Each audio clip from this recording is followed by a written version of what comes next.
year was 2027. Advances in biotechnology were helping people improve their physical and mental abilities to an amazing degree.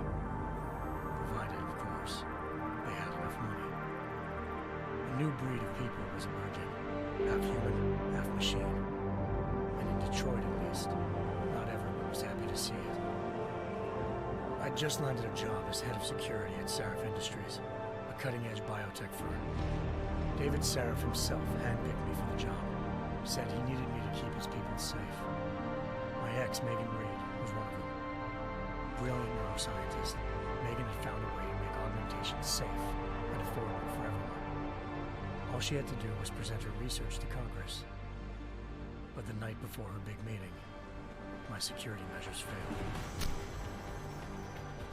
A team of Black Op mercenaries stormed into Sarif headquarters, massacring everyone in sight. 3 of the works were heavily augmented bloody tanks. Their mission?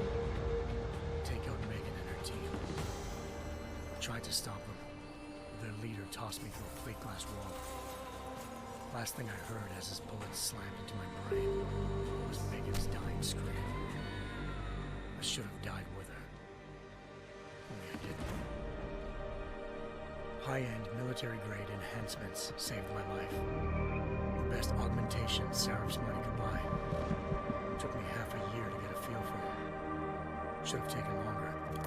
But 6 months into my recovery, Sarif Industries was attacked again. This time, by a radical group of pro-human purists. Violent, militant, and fanatically opposed to human augmentation. They claimed to be members of Humanity Front, a non-profit organization that wanted the UN to limit biotechnology research. The thugs broke into Sarif's factory and found machines running overtime on a top-secret military augment called the Typhoon. Sarif sent me to retrieve it, and when I did, I found one of the so-called purists next to it, wired with cerebral implants, trying to download its classified specs. Obviously, something more was going on. The Aug killed himself before I could question him. Sarif ordered me to dig deeper, so with the help of Frank Pritchard, Sarif's head of cybersecurity, I did. Turns out a second hacker had been controlling the Aug's actions from somewhere off-site. Pritchard and I tracked his signal to a secret FEMA internment camp in Detroit. The Black Op mercenaries were there. The same mercs who'd left me for dead 6 months before. Figured they'd try again when they saw me. It wasn't so easy for them this time. I took out the tank named Barrett. Even got him to give me a new lead. A penthouse apartment in China. Of course, we both knew it would be a trap in the end.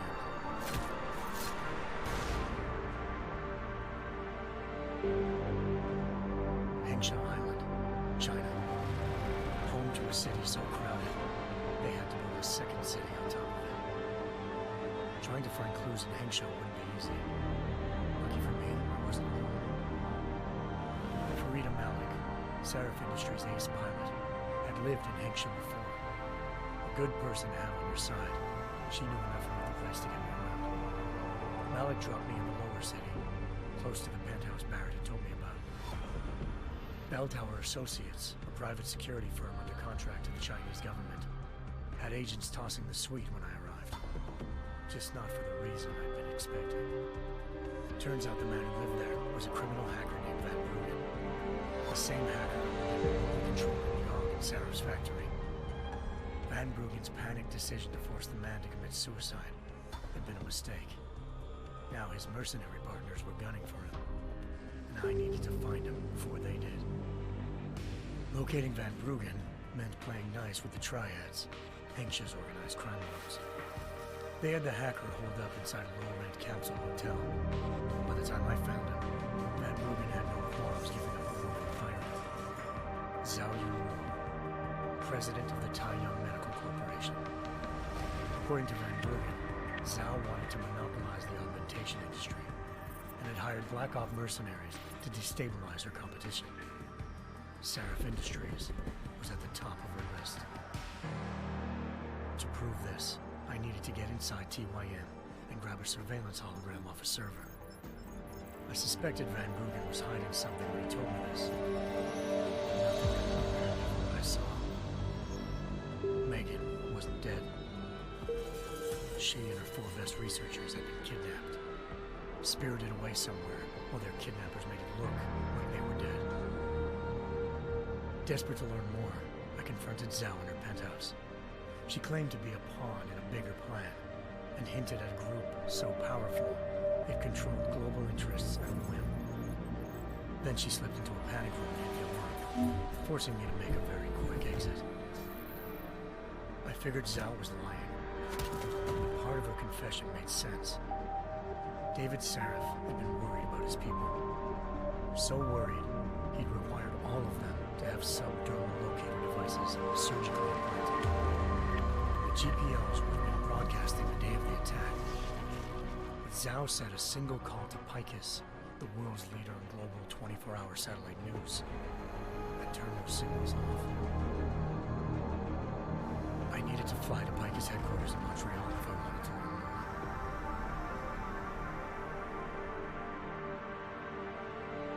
more. Eliza Cassan, Picus Communications' First Lady of News. Malik thought I was reaching, and I told her Eliza was involved in this. The world's most famous news anchor, working with a mercenary hit squad. When I confronted Cassan in her office, she freely admitted to jamming Detroit satellites the night Megan's team had been taken. Said she's just been following her commands. I suspected she wanted to say more. But Black Op mercenaries showed up looking to shut us both down. And just like that, the Eliza I'd been talking to disappeared. The Mercs were led by an augmented killer I crossed paths with twice before. Fedorova, a woman who made silence her best friend. She waited for me to track Eliza's transmission to a secret server room underneath the Picus complex, then jumped me from behind. A deadly fight ensued. I made sure she never moved silently again. With Fedorova down and no one left to keep Eliza quiet, she reappeared. Turns out Picus's First Lady of News wasn't a lady at all. She was a sophisticated AI program, engineered to monitor data streams and control what people believed. Eliza told me the Mercs had brought in a Humanity Front doctor named Isaiah Sandoval to remove the scientist's implanted tracking devices while Detroit's satellites were down. She also told me to speak to David Seraph if I wanted to learn more. By the time Malik and I got back to Detroit, tensions between normal and augmented citizens had reached a flashpoint. Riots were breaking out in several cities. The UN was being urged to intervene. Seraph was trying hard to convince Hugh Darrow, the inventor-turned-philanthropist who'd once been a leading proponent of enhancement technologies, to help stop a possible regulatory vote. Seraph had a lot riding on Darrow.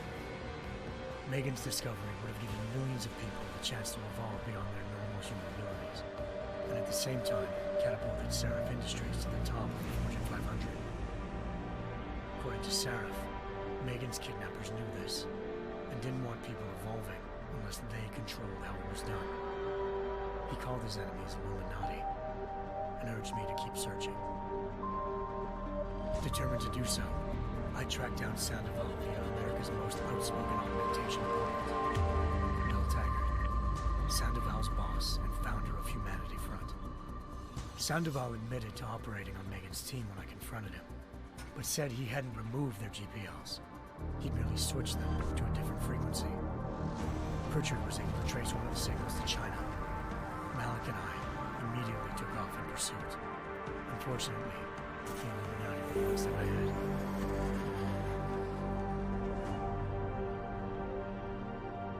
Ambushed, shot out of the sky by Bell Tower Associates seconds after entering Hengsha's airspace.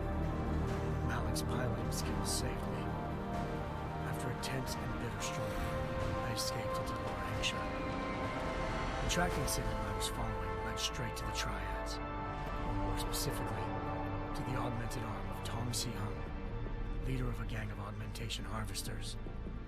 Tong said they'd taken the arm off a corpse, which Bell Tower had left at their door, meaning at least one of Seraph's scientists was dead. Maybe not the rest of them, though. Kong pointed me to a port used for human trafficking and helped me slip aboard a bell tower ship. It was sailing to Rifleman Bank Station, a military base in the South China Sea.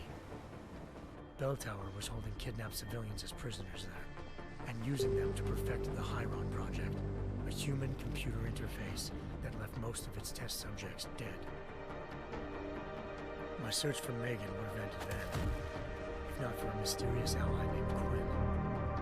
In exchange for my help exposing Bell Tower, he slipped me aboard a second ship headed to Singapore and an Illuminati-run biotech facility called Omega Ranch. 3 of Seraph's scientists were there, forced by their captors to create a technology capable of remotely shutting down augmented abilities. Thanks to an emergency recall notice issued by the World Health Organization, millions of people all over the world already had the biochip installed. With the help of the scientists, I tracked Megan to a private section of the ranch. There, I ran into Yaron Namir, the walking tank who'd put a bullet in my brain the first time we met. He'd teamed up with Zhao and was hoping to catch me off guard. A little ambush didn't work.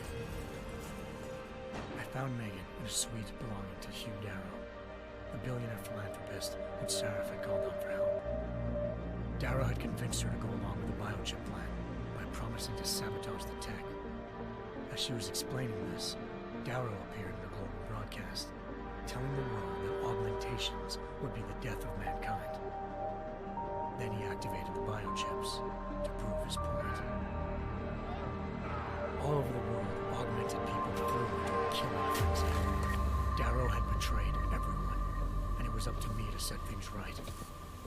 To do it, I had to reach Panchaea, a massive installation in the Arctic Ocean.